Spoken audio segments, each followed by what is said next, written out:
Hello everybody, Razorblade Mango here, and welcome to the first ever dedicated Q&A with yours truly.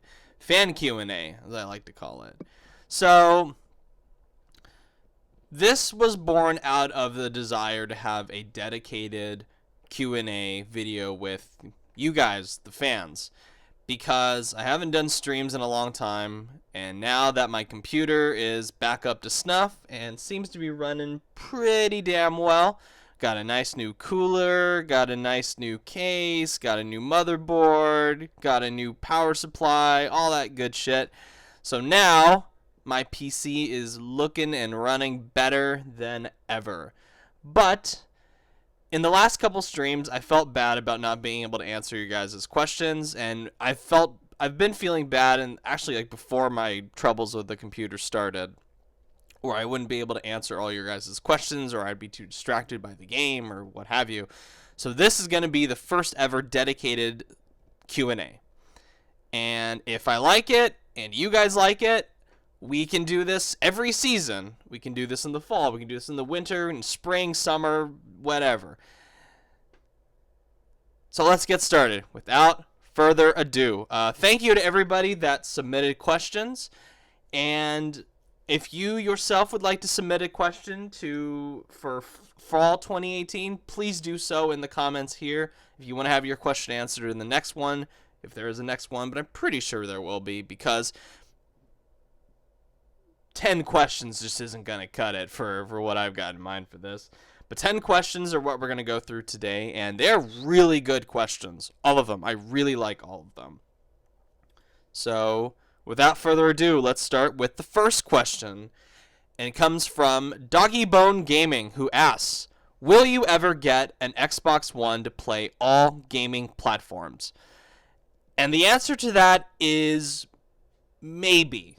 Possibly.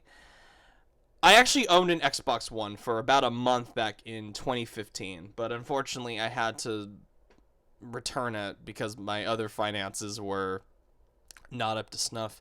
And you know, sometimes like when you get a new job, your brain starts flashing dollar signs. Well, that's what happened with me here, because this was around the time I quit GameStop and I got another job, a much higher paying job.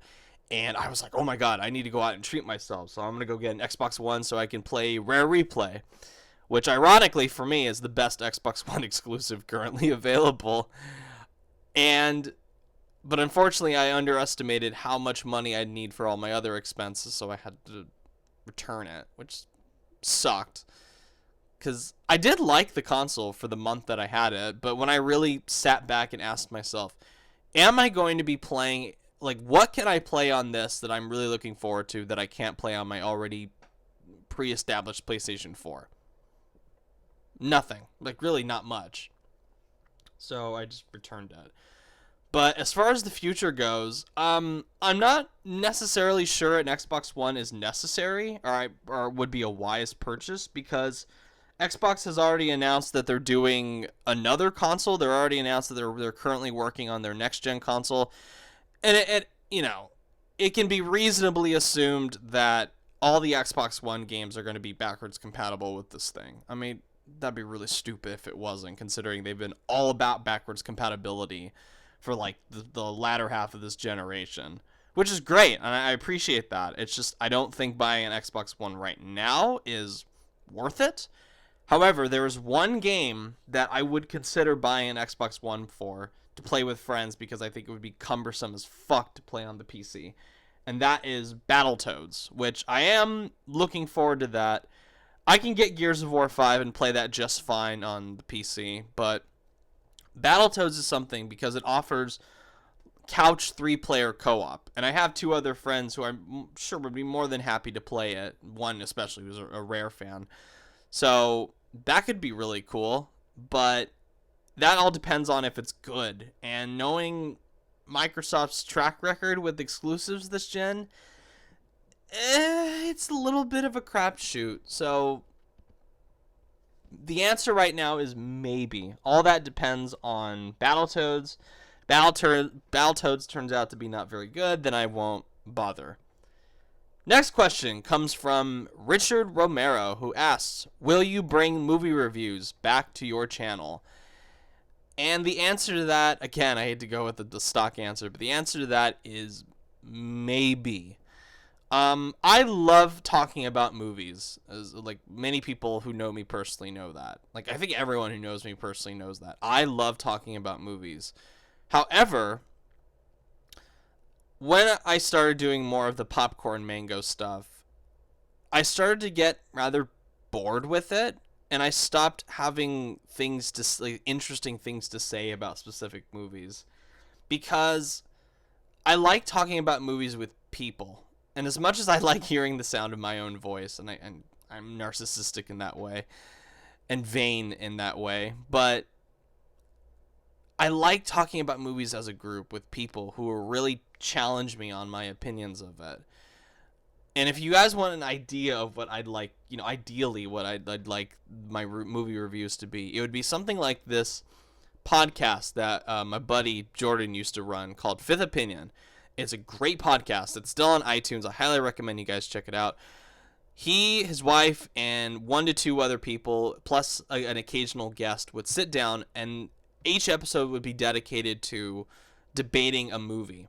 And the criteria for the movie to choose would be, like, it would have to be a movie that would go against the grain of public opinion, where they all would think differently, or where 1 or 2 people would disagree vehemently on the movie they were discussing and debate about it. And that's what, as much as I've been pestering Jordan to bring that podcast back, it's like the Firefly of podcasts for me. This is, or the more specifically, or a better example would be the the Deadwood of podcasts, which is that old HBO show that got unceremoniously canceled after the 3rd season for whatever reason. Back to movie reviews, but I'd like it to be like that, where I have somebody to bounce ideas off, or I have somebody to challenge me on my opinions of a movie. Or if I have something interesting to say about a movie. Because most movie reviews for me these days, especially for this year, it'd be like, hey, Razorblade Mango, what did you think of Incredibles 2? Not very good as the first one. Okay. Razorblade Mango, what did you think of Equalizer 2? Not as good as the first one. Okay, Razorblade Mango, what did you think of Game Night? That was pretty good. That's really all I've got to say about it. I don't really have the, I feel I don't have the talent to make movie reviews interesting. I feel like I have the talent to talk about video games in a way that you guys appreciate. I mean, I've got fucking 700 subscribers. I'd hope to God I'm entertaining when it comes to that. But I feel like upon self-reflection, I don't really have the drive to do movie reviews the way I've been doing them. So, again, the answer to that is maybe. So, they could come back in the future, or when there's a movie that I really want to talk about. But yeah, at least for the last couple of years, there really hasn't been anything that I've been like, I'd like to talk about this for like 20 minutes on the channel. Not particularly. Next question is, what would you say to someone who came up to you and said the singing section of Atlantica and Kingdom Hearts 2 was the best part of the entire franchise? And this was asked by Lewis. First of all, I would tell them that they're a fucking idiot for thinking that the singing section of Atlantica and Kingdom Hearts 2. Look, I believe in opinions. I believe in everyone has their own taste. But if you walk up to me and tell me that fucking god-awful piece of shit level from Kingdom Hearts 2 is the best part of the game, then I think objectively you are wrong. Or you're playing Kingdom Hearts for the wrong reasons. And then you should be playing something like DDR or SingStar or one of those fucking things. Or Guitar Hero or whatever. One of the more musically based ones. Which is funny, because I've heard there is a dance mini-game in the Tangled World in Kingdom Hearts 3. Which, that worries me, if past history with these stupid music rhythm-based stuff with Kingdom Hearts is anything to go by. I would just tell them that they're a fucking idiot. Kingdom Hearts 2, for me, would be perfect. It would be a perfect game if it just wasn't for that damn fucking Atlantica section in Kingdom Hearts 2. Every time I play it, I actively dread going to it. And I do it every time because it's like I feel stupid not finishing a world in Kingdom Hearts 2 whenever I go have a dedicated playthrough of it. And I play through it maybe once every like 2-3 years or so. Just to remind myself how fucking amazing it is. So yeah, without that, Kingdom Hearts 2 would be a perfect game. And the Demyx fights. I hate those Demyx fights. They suck. Him and his dance water dance and his stupid sitar and his water clones. I hate him. I hate Demyx. He's so annoying. He's not as annoying as Atlantica, but he's pretty fucking annoying. Next question is from Nero Cecina, who asks, what do you think of Yakuza 0 so far?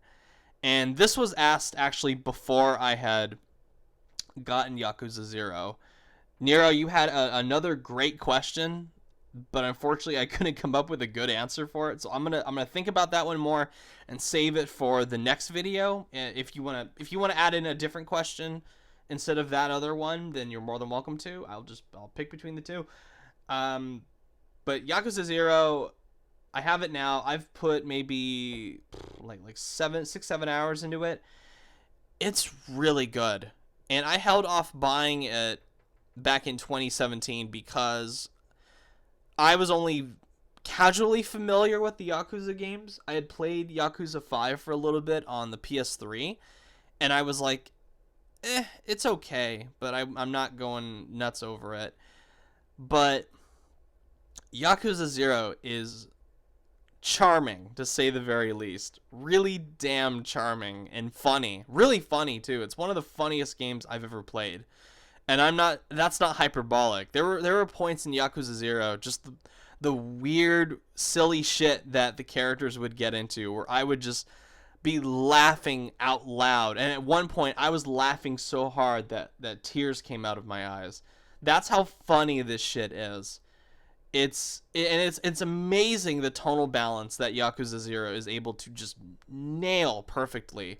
It's got the serious, honor-driven Yakuza storylines where you're committing, ritualistic mutilation and everything. It's got that stuff. It's got the conspiracy theories and the murder plots and the politics involved with the Yakuza and the other gangs, and it's so interesting in that regard too. So fascinating to watch. Like it's got such a good story. But then it doesn't sacrifice all the other silly shit that the game throws at you. Like there's a bit where you have to teach a dominatrix how to berate her clients in front of school children in a public park. There's a bit where these guys just randomly pull you off the street and ask you to pose as their producer during a video shoot. There's a side mission where you have to track down this kid's stolen copy of the latest video game. It's so bizarre, and they all lead to these really interesting, unpredictable, funny conclusions. Some of them are actually really heartwarming, believe it or not, in this silly ass game.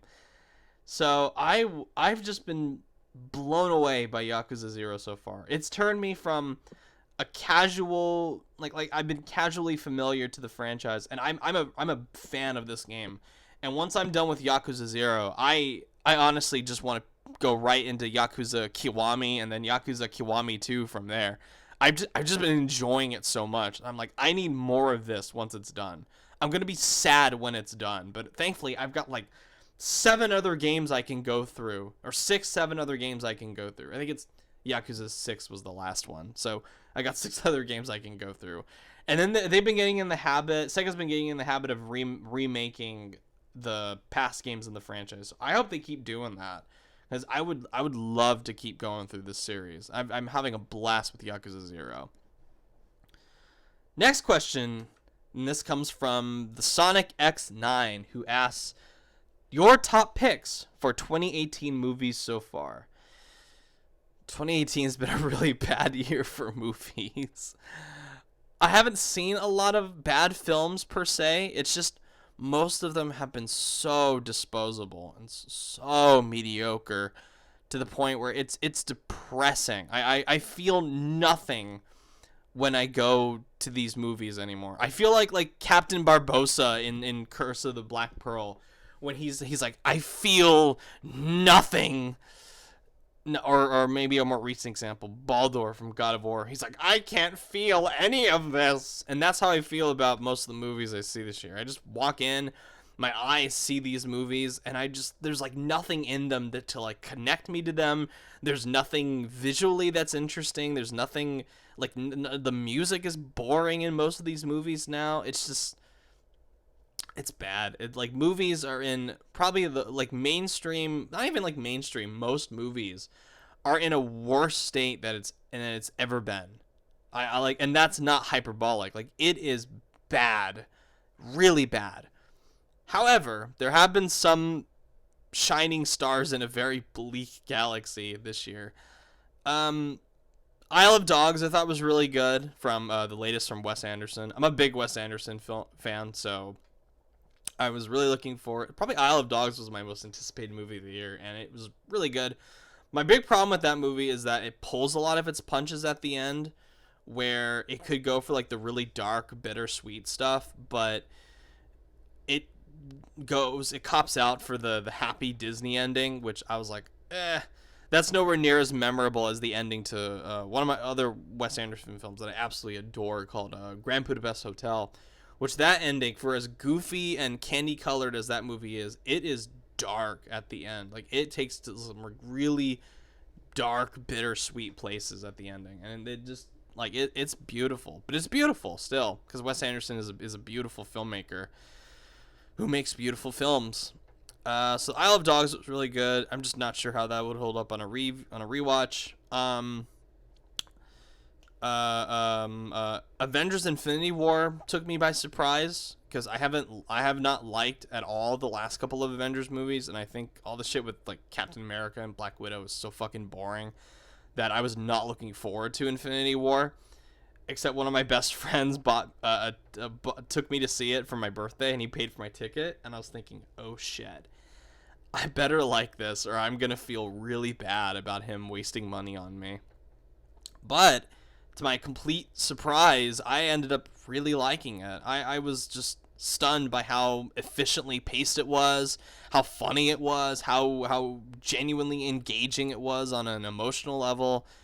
And I thought Thanos, I never gave a shit about Thanos in like the 6 years they've been building him up, but Josh Brolin did a fucking bang up job with him, and the makeup, the CGI stuff that they have for him was way better in Infinity War than they did for Guardians of the Galaxy, which made him look like a puffy bullfrog. Annihilation from Alex Garland is really good. If you guys are into like trippy science fiction horror stuff, that one's really good. Really atmospheric, really scary at some points. I recently saw Mission Impossible last night, Fallout. That was really good. Don't think it's one of the greatest action movies of all time. I don't even think it's necessarily my favorite one in the franchise. It's probably like my third favorite out of the bunch, but after like a summer's length of movies that have just failed to impress me, like I just go see them with like, you know, like I'm looking forward to seeing them, and I just walk out feeling nothing, just bummed out. Like Incredibles 2 I was looking forward to, which disappointed me. Sicario 2 I was looking forward to, and that was disappointing. Equalizer 2 was really disappointing. That was probably the most disappointing movie of the year for me. But it was so nice to go into Mission Impossible and watch it and be not blown away by most of it, but be thoroughly entertained and walk out feeling good, feeling like that my night wasn't wasted on mediocrity. So that felt really cool, and that movie has some of the coolest action I've seen in the past couple of years. So I'd recommend it just for the action, especially the finale. The finale is so good. The Commuter with Liam Neeson is really good. That's another one that took me by surprise, because Liam Neeson movies these days are very hit and miss, and that one was so well done, just so intense and fun to watch. Like, you really get caught up in the mystery and the suspense that happens with it. It's really good. The Commuter. If you guys haven't seen it, I highly recommend that one. But my favorite movie out of all the movies released so far this year is a movie that got fucking panned. And this is probably the one that I feel bad not doing a popcorn mango for. And that would be the 1517 to Paris, which is the Clint Eastwood movie where it reenacts the terrorist attack that was foiled by 2 American soldiers and a civilian over in Amsterdam on a train ride from Amsterdam to Paris. And the cool thing about the movie is that it has the cast, like the 3 guys, they actually play themselves in the movie, and they're reenacting the heroic deed that they did some years ago. And even the people that, like the guy that played the passenger that got shot but survived, he plays himself getting shot in the movie.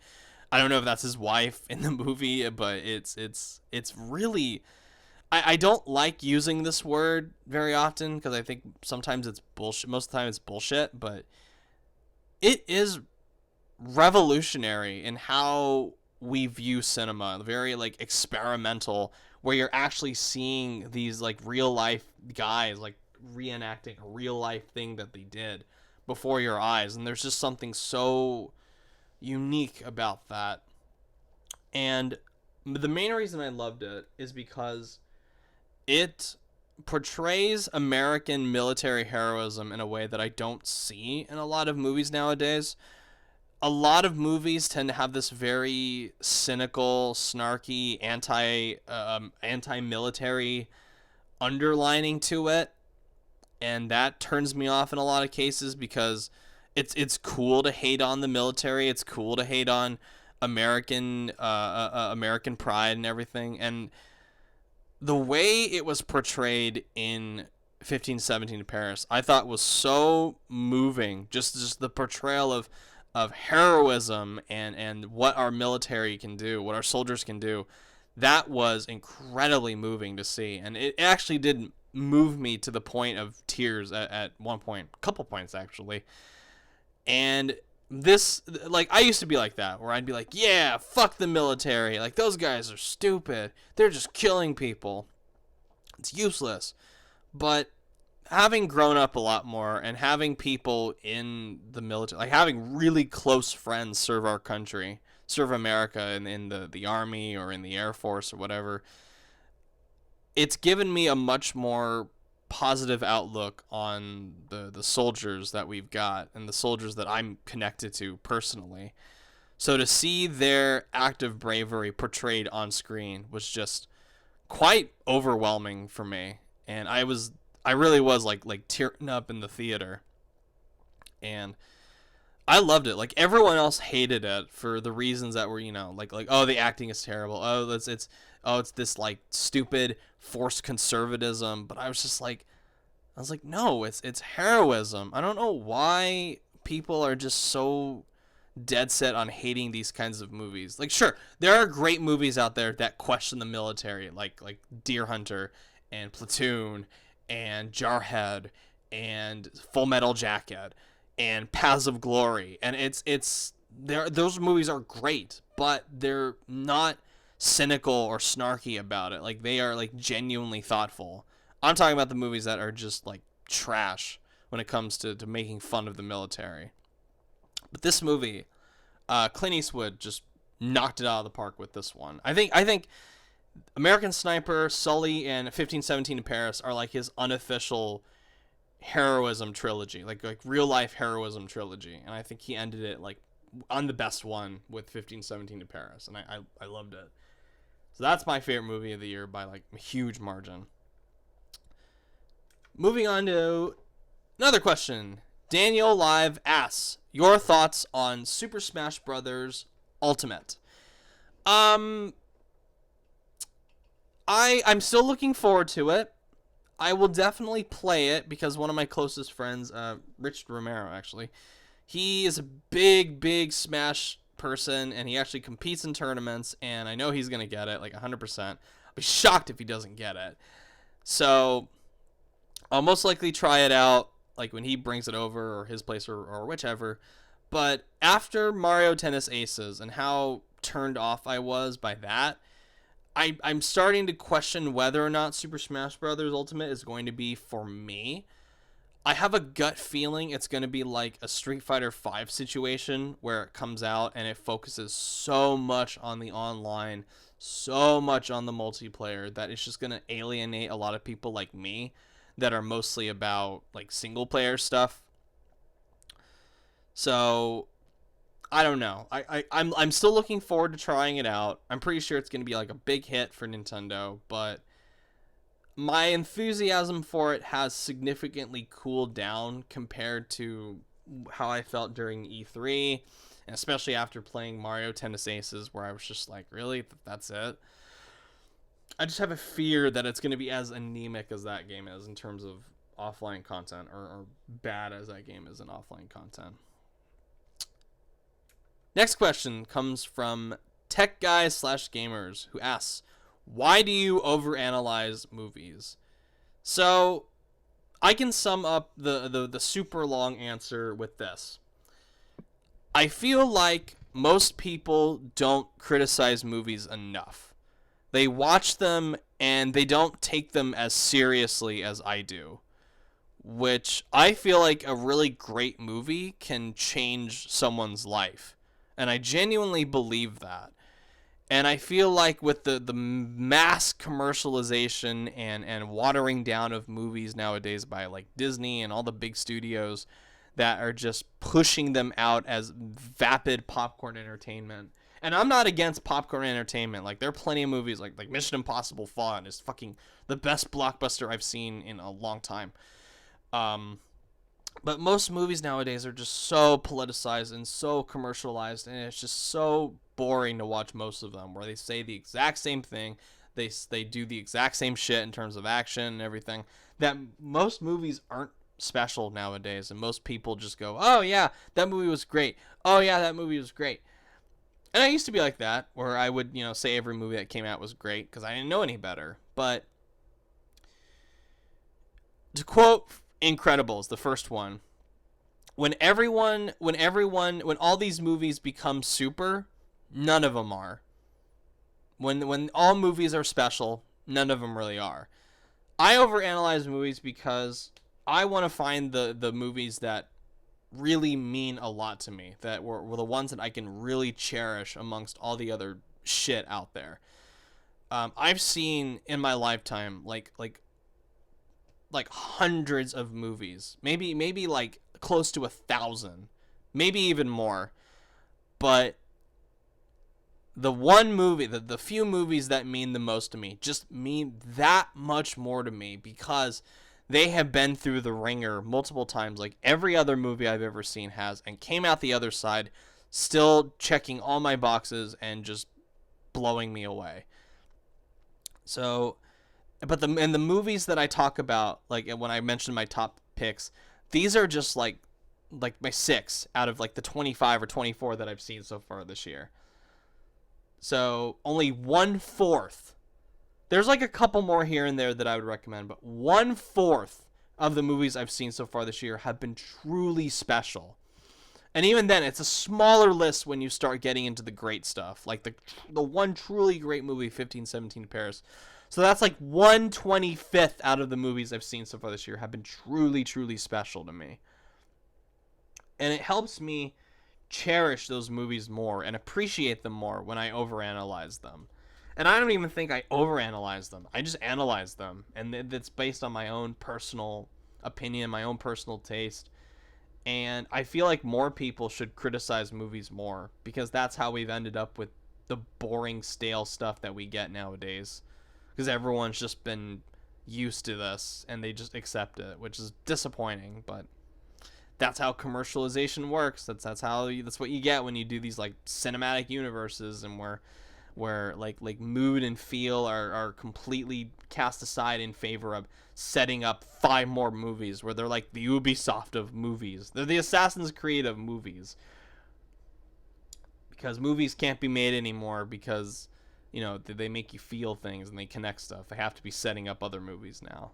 setting up 5 more movies, including the next Avengers. That's how movies are made now. Fucking A. Next question comes from Delta Scourge, who asks, what inspired you to make your YouTube channel? And this is a two-part question. This is a two-pronged question. I first made this channel because I wanted to talk about Kingdom Hearts 3. And my first couple of videos were definitely about Kingdom Hearts, where I'd review 1.5, where I'd talk about why having 358/2 days in Kingdom Hearts 1.5 was detrimental to your enjoyment of 2 once 2.5 came out a year later. I talk about the top 10 things that I want to see in Kingdom Hearts 3. So that's how the channel started, because I wanted to talk about Kingdom Hearts 3. Like, my entire channel is basically leading up to Kingdom Hearts 3. I don't know what I'll do myself once that game comes out. So, the other reason is that it proved to be a very nice outlet for my growing frustration with the video game industry.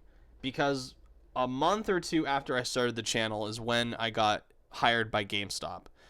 And I went from being a seasonal to being a part-time worker there, because they liked me, apparently.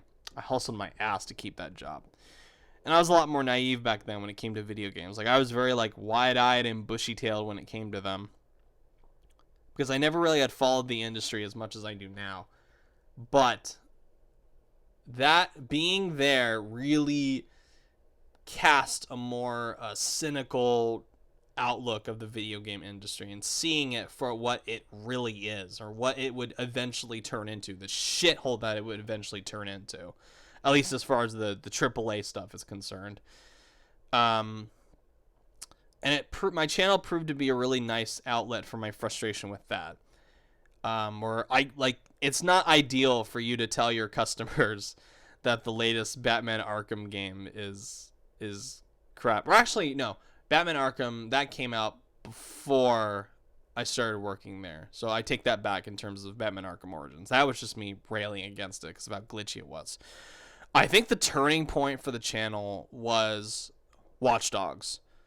That was the one that was so disappointing and so it's like so blatant how falsely advertised that game was, that I just was like I hate this game, and yet I can't tell any customers about it. I can't, because like it's not going to be beneficial to my company's bottom line if I keep telling customers that this game is garbage and you shouldn't buy it, which I can understand. I don't begrudge them for that, because how silly does that look, having a newbie come in and tell your customers that the game is awful, then they shouldn't buy it. It's not a good look for you.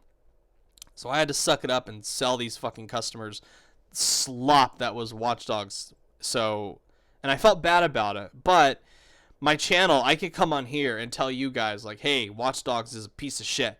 Watch Dogs looks graphically inferior compared to how it's been advertised. Watch Dogs is racist, boring garbage.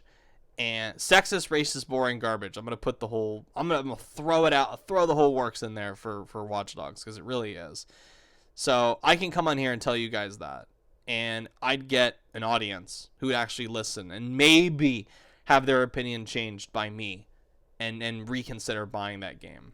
So that's what this channel really, that's when it really became the Razorblade Mango that you have today, where I can come on here and talk to you guys about, like, hey, what games, like, from my personal experience, that I would recommend, and what things I would avoid, and the bullshit going on in the industry. That's what I enjoy doing most on this channel. And that had turned it from a Kingdom Hearts focused channel. And let's face it, I can't compete with the Gamers Joint, because he's too good. He's too good of a Kingdom Hearts YouTuber. So that went out the window as far as a full-time thing goes. And it turned into basically what it is now, where I just rail against the video game industry, rail against the shitheads that sole mission is to destroy it for what it really is. And that's just, I like my YouTube channel where it is now. So that's what inspired it. Pissing on companies. Next question is from David Timmer, who asks, who are your favorite video game composers? Right, let's get the obvious out of the way. Yoko Shimomura is a fucking genius.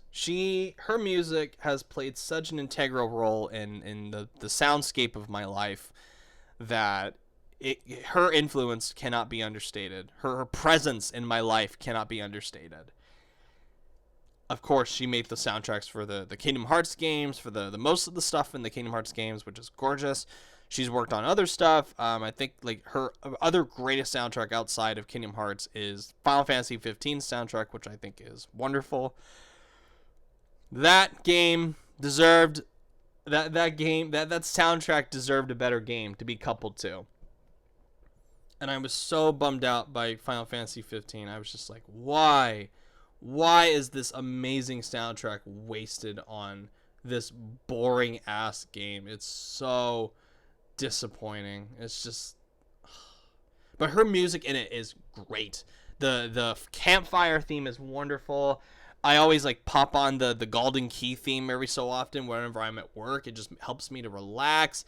I love the Hellfire track that plays when you're fighting Ifrit, which I think is like one of the greatest things Yoko Shimomura has ever composed. If you haven't heard it, it's like if Kingdom Hearts met God of War, and it's oh man, so fucking, it sends chills to the fucking spine. It's amazing.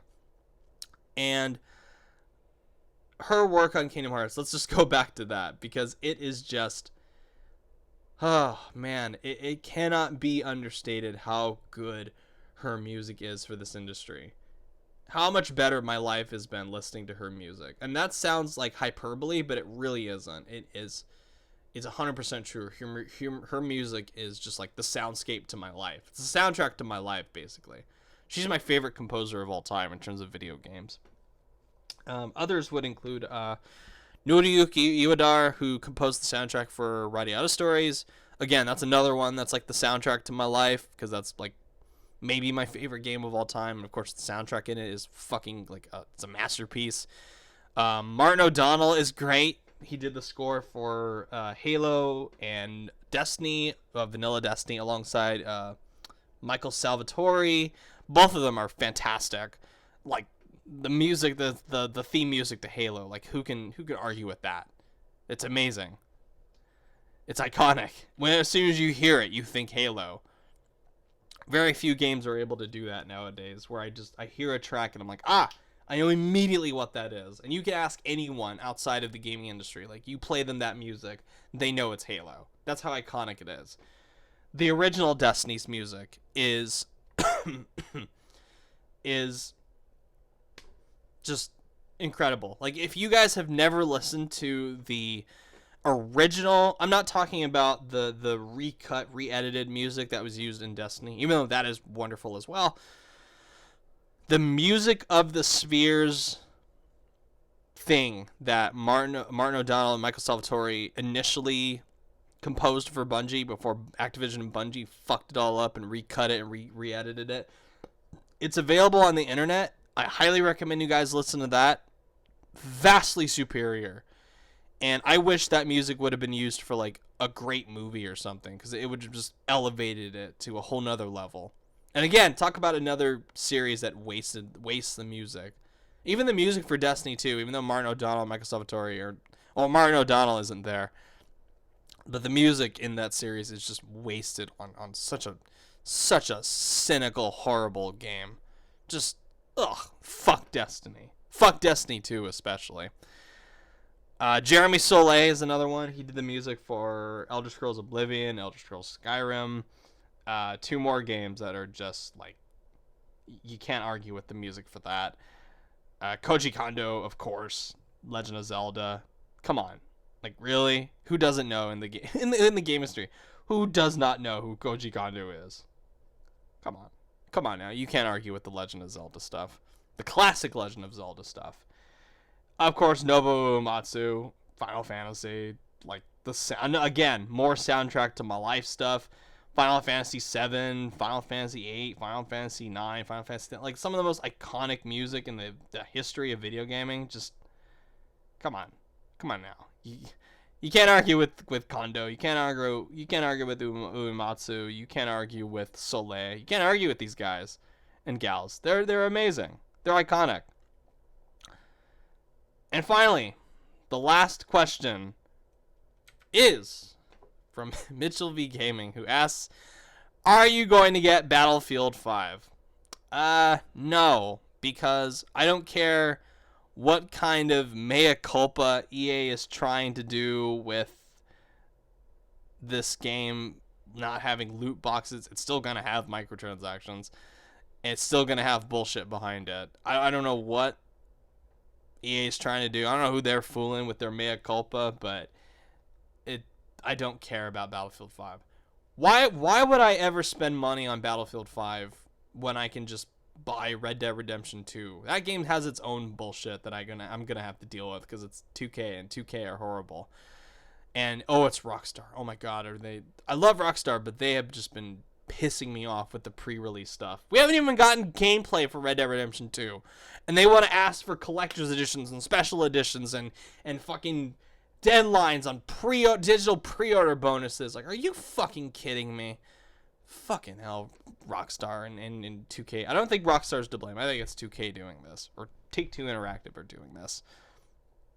But going back to Battlefield 5.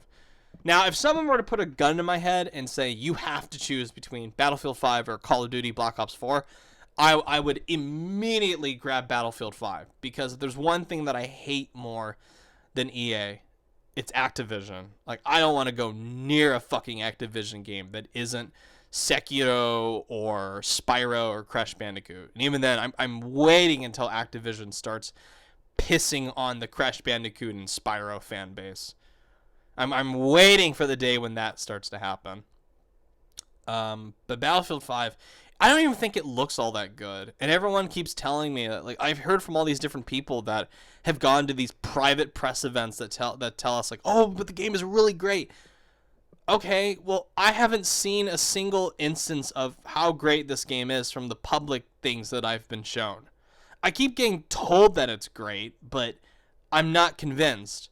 Like, they had all E3 to market this game, and they did such a terrible job with it.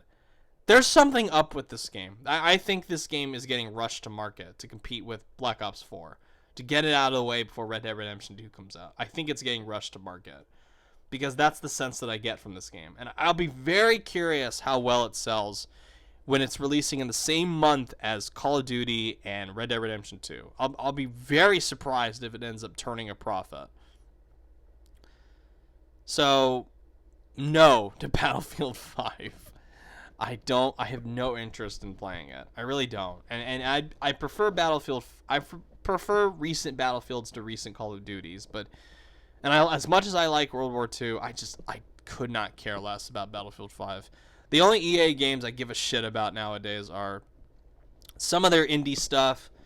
Plants vs. Zombies Garden Warfare 3, whenever that gets announced. And the Respawn stuff, like Jedi, the Jedi game, and Titanfall 3, whenever that gets announced officially. So there you have it.